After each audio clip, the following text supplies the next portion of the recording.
आज हम लोग मल्टीप्लिकेशन ऑफ रेशनल नंबर का कुछ एग्जाम्पल क्वेश्चन सब देखेंगे। जैसे कुछ उदाहरण है, verify the commutative property of multiplication for the flowing pairs of rational number.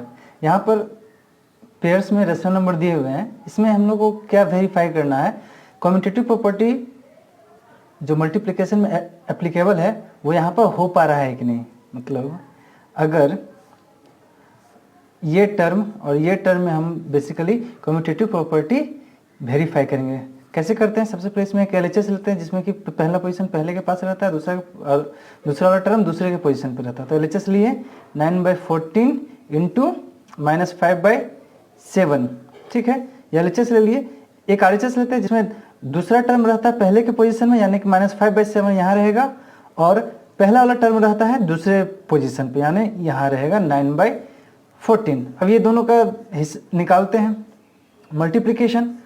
14 into 7 कितना होगा, 98। यहाँ हो गया 98। 9 इंटू 5 -45, इतना समझ में आ गया। यहाँ पर हम इसका ये रेशनल नंबर का मल्टीप्लिकेशन निकालते हैं। यहाँ भी 98 और यहाँ -45। यहाँ जो LHS है वो बराबर किसके है, RHS के है, यानी कि यहाँ पे कम्यूटेटिव प्रॉपर्टी क्या हुआ, वेरीफाई हो गया। क्यों? क्योंकि हम पोजीशन को चेंज करके चेक कर लिए।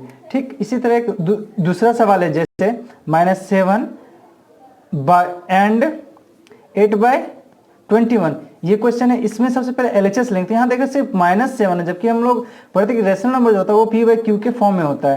तो इसको सबसे पहले P/Q के फॉर्म में लाएंगे। तो -7 को हम कैसे लिख सकते हैं, -7/1 भी लिख सकते हैं, ठीक है। -7 या -7/1 दोनों का वैल्यू एक ही होता है। तो इसको सबसे पहले हम लोग -7/1 लिख देते हैं। उसका मल्टीप्लीकेशन 8/21, ये LHS हो गया। अब RHS होगा, जो दूसरा पोजीशन पहले पे आ जाएगा 8/21 मल्टीप्लीकेशन बाय -7 ये इधर चला जाएगा तो /1। अब ये LHS निकालते हैं 21, और ये कितना हो जाएगा -56। यहाँ पे भी 21 इंटू 1 21, और इसको मल्टीप्लाई करेंगे 8 इंटू 7 56, और एक ही है माइनस, इसलिए -56। यहाँ LHS बराबर RHS हो जा रहा है, इसलिए सो वेरीफाइड। क्या verified,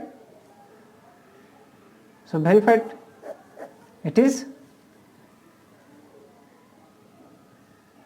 it have commutative property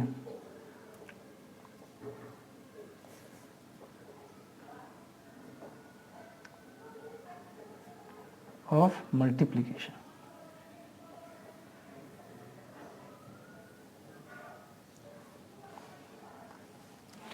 So it is so verified it have commutative property of multiplication। अब आगे एक क्वेश्चन है verified that, इसको क्या वेरीफाई करना है, 2/9 इंटू ब्रैकेट में 6/8 इंटू -11/12 ब्रैकेट क्लोज बराबर होना चाहिए 2/9 इंटू 6/8, ये पूरा ब्रैकेट कंप्लीट इंटू -11/12। ये देखिए, ये हो गया पहला टर्म, ये हो गया दूसरा टर्म, और ये हो गया तीसरा टर्म, ठीक है। यहाँ देख रहे हैं कि दूसरा और तीसरा टर्म क्या है, एक ब्रैकेट में, मतलब एक साथ पहले काम करना है। और यहाँ पर देख रहे हैं कि पहला और दूसरा को एक साथ काम कर रहे हैं और तीसरा को अलग कर दे रहे हैं। तो ये वाला कब होता था, लिखा क्या लिखा, ऑल्सो नेम द प्रॉपर्टी। इसमें क्या लिखना है, प्रॉपर्टी का नाम भी लिखना, कौन सा प्रॉपर्टी। तो एक प्रॉपर्टी हम लोग पढ़े थे कि 1 2 3 रहे बराबर 1 2 3 रहे, लेकिन ये जो 2 3 एक साथ रहे और 1 2 एक साथ रहे, और इधर एक को अलग कर दिया जाए, इधर तीसरा को अलग कर दिया जाए, अगर ऐसा होता तो इसको कहते हैं एसोसिएटिव प्रॉपर्टी। एसोसिएटिव प्रॉपर्टी हम लोग बोलते थे। तो यहाँ पे भी सेम थिंग किया हुआ है। सबसे पहले इसका मल्टीप्लिकेशन करके चेक करेंगे कि जो LHS है ये वाला टर्म और ये RHS है ये बराबर है कि नहीं है।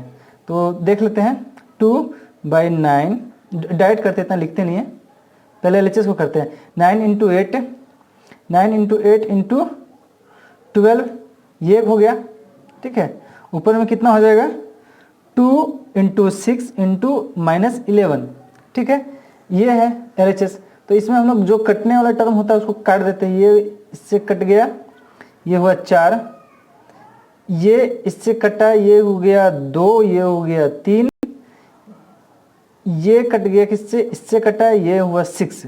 फाइनली बचा कितना, -11/3 इंटू 4 इंटू 6। तो अगर ये पूरा कैलकुलेशन करेंगे तो कितना हो जाएगा, 3 इंटू 4 हो जाएगा 12, 3 इंटू 4 12 इंटू 6 बराबर माइनस से, ये हो जाएगा आंसर। फाइनली हो जाएगा कितना, 12 इंटू 6 72, और इधर हो जाएगा इधर -11। ये आ गया आपका LHS। RHS निकालते हैं।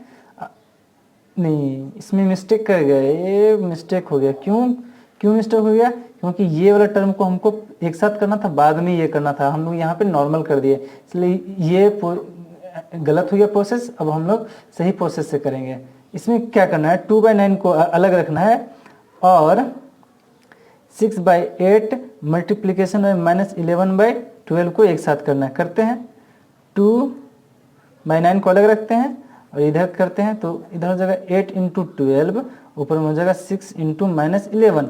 ये 6 ये कट गया, 2 बचा, तो ऊपर में हो गया कितना, -11/, नीचे हो गया कितना, 8 इंटू 2 16, और ये जो इधर है 9/2 जो है वो मल्टीप्लाई में फिर से इसका निकालेंगे, तो फिर से निकालेंगे तो कितना हो जाएगा, 9 इंटू 16, और ये जो है कितना हो जाएगा, 2 इंटू -11।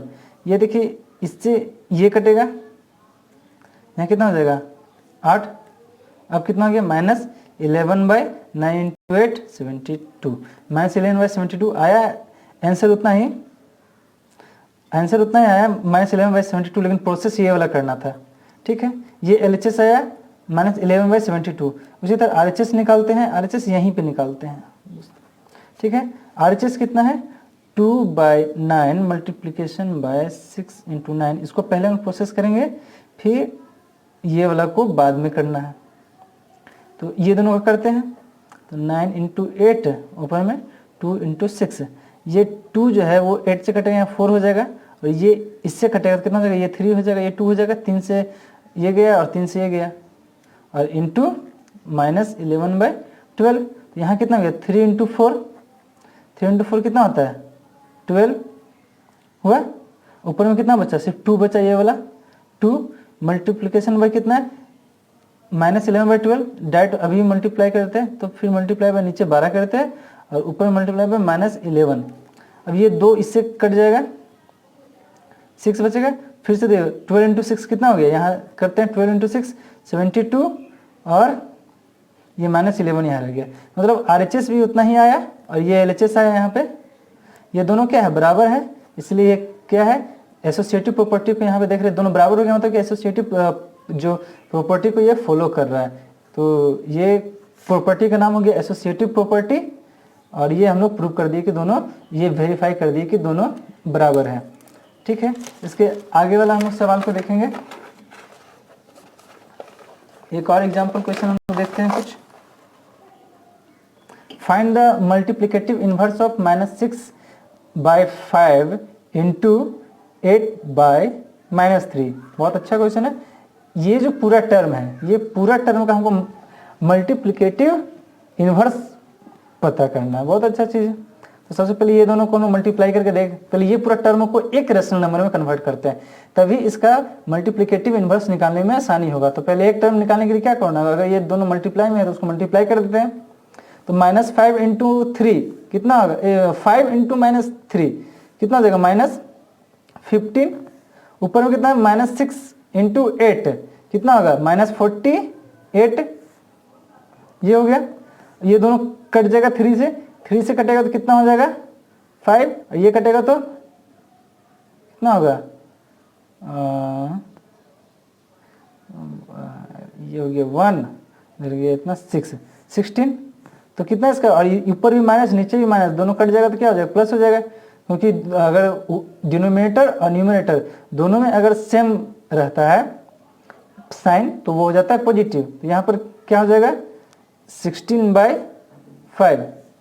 अब 16/5 जो है, अब मल्टीप्लिकेटिव इन्वर्स क्या होता है, जो मल्टीप्लिकेटिव ऑफ इन्वर्स जो होता है वो क्या होता है बेसिकली, जब डिनोमिनेटर न्यूमरेटर बन जाए और न्यूमरेटर को डिनोमिनेटर बना दे तो वो बन जाता है क्या, मल्टीप्लिकेटिव इन्वर्स, जिसको रेसिप्रोकल भी कहते हैं, यानी interchange of denominator to numerator, numerator to denominator. तो इसका मल्टीप्लिकेटिव इन्वर्स कितना हो जाएगा, 5 ऊपर चला जाएगा न्यूमरेटर में और 16 नीचे आ जाएगा। ये हो गया इसका आंसर। तो इस टर्म का मल्टीप्लिकेटिव इन्वर्स क्या हो जाएगा, 5/16। आगे क्वेश्चन है evaluate -4/5 into 3/7 into 15/16 into -14/9 and by rearranging the rational number using the property of multiplication। इसको फिर से हमको क्या करना है, रीअरेंज करना है, और दो प्रॉपर्टी होता है, क्या क्या, कम्यूटेटिव प्रॉपर्टी होता है और एसोसिएटिव प्रॉपर्टी होता है। दोनों प्रॉपर्टी का हमको क्या करना है, यूज करना है। सबसे पहले हम लोग इसको, जैसे हम लोग इसमें एडिंग में क्या करते थे, तो हम लोग डिनोमिनेटर देखते थे किसका किसका सेम है या फिर किसमें कॉमन मिलता है, वो सब टर्म को एक साथ लाते थे। लेकिन इसमें ऐसा नहीं है, इसमें हम लोग बेसिकली देखते हैं कि एक का ये वाला टर्म और दूसरे का ये वाला टर्म, ये अगर कॉमन मिला या सेम मिला तो उसको एक साथ करें, मतलब अगर एक का डिनोमिनेटर और दूसरे का न्यूमरेटर, ऐसे हम लोग क्रॉस, इसमें हम लोग कॉमन खोजते हैं। तो जैसे देखिए एग्जांपल लेते हैं, ये देखिए इसका न्यूमरेटर और इसका डिनोमिनेटर लगभग कॉमन है, क्योंकि ये भी 3 का मल्टीप्लाई है, ये भी 3 का मल्टीप्लाई है, ठीक है। ये 7 और ये -14, ये भी क्या है, ये 7 का मल्टीप्लाई और ये भी 7 का एक मल्टीप्लाई है। तो हम ये दोनों टर्म को एक साथ लिख सकते हैं। कम्यूटेटिव प्रॉपर्टी से हम लोग पोजीशन को इंटरचेंज कर सकते हैं मल्टीप्लिकेशन में। यहाँ पे भी ऐसे देखिए 5 जो है इसका एक है मल्टीप्लिकेटिव, और ये 4 भी 16 का मल्टीप्लिकेटिव, मतलब ये और ये टर्म क्या होगा, एक साथ लिख सकते हैं कम्यूटेटिव प्रॉपर्टी से। तो ठीक है, वैसे ही करते हैं।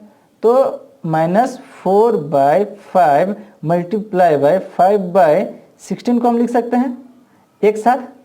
एसोसिएटिव में तो कहीं भी ब्रैकेट लगा सकते हैं, एसोसिएटिव वही होता है कि कहीं भी हम लोग ब्रैकेट यूज कर सकते हैं, सिर्फ मल्टीप्लिकेशन के केस में और एडिशन के केस में, तो उसको कहता है एसोसिएटिव प्रॉपर्टी। तो सिर्फ मल्टीप्लिकेशन होना चाहिए उसमें, और कोई मल्टीप्लिकेशन के साथ कोई भी और दूसरा प्रोसेस नहीं होना चाहिए। तो यहाँ पे क्या है, ये दोनों का एक ग्रुप बना लिए, फिर मल्टीप्लिकेशन किए, और किसका किसका ग्रुप बना लिए, इसका और इसका ग्रुप बना लिए, मतलब 3/7 इंटू -14/9।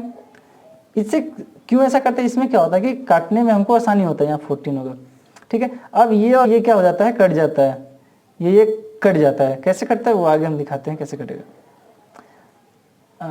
यहाँ पे लेते हैं, ये वाला टर्म को लिखते हैं, तो कैसे मतलब 5 इंटू 16 होगा, ऊपर में कितना होगा -4 इंटू 15। इसमें माइनस वाला टर्म को भूल जाइए, अभी नॉर्मल खाली देखिए, इस माइनस को भी नेग्लेक्ट कर दीजिए, अभी सिर्फ नॉर्मल देखिए। तो ये 4 जो है इससे कटेगा तो कितना हो जाएगा, 4 इधर हो जाएगा, ठीक है। ये अगर इससे कटेगा तो कितना हो जाएगा, ये अगर इधर कटा तो ये 3 हो जाएगा। तो ये अब ये माइनस टर्म को कीजिए, तो यहाँ कितना हो गया -3/4।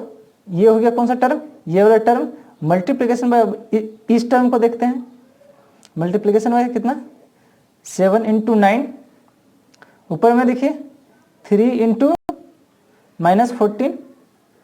फिर से इसमें हम माइनस टर्म को अभी नेग्लेक्ट करते हैं, ठीक है। उसके बाद हम इसको डिवाइड करते हैं, तो 7 अगर 14 को 7 से डिवाइड किए तो 2, और यहाँ 9 को 3 से डिवाइड किए तो 3, कितना हो गया ये माइनस। फिर से अब हम लोग काउंट कर लेते हैं, तो कितना हो जाएगा, ये वाला टर्म का वैल्यू -2/3, और एक ये वाला टर्म को भी मल्टीप्लाई करना, तो -3 इंटू 4। अब ये पूरा टर्म को हम मल्टीप्लाई करते हैं, 3 इंटू 4 12, या फिर इसको 3 से 3 काटते हैं यहाँ से, 1 मिनट। ये अभी निगेटिव को हम, या फिर यहाँ भी निगेटिव है, यहाँ भी निगेटिव है। मल्टीप्लिकेशन में अगर इवन नंबर होता है, इवन नंबर टर्म जो होता है वो अगर निगेटिव है तो वो पॉजिटिव हो जाता है, मतलब 1 और 2, यहाँ 2 टर्म क्या है निगेटिव में है, मतलब इवन हो गया 2, तो ये पूरा का आंसर क्या होता है पॉजिटिव हो जाएगा। इसलिए इसको हम लोग आराम से पॉजिटिव कर सकते हैं और दोनों को काट के पॉजिटिव कर सकते हैं, ठीक है। अब हम लोग इसको काटते हैं, 3 को 3 से यहाँ कट गया, और ये 2 जो है यहाँ डिवाइड हुआ इतना, इसका आंसर कितना हो गया फाइनली 1/2। तो इसका आंसर 1/2 हो गया, ठीक है। ये इसका आंसर आ गया।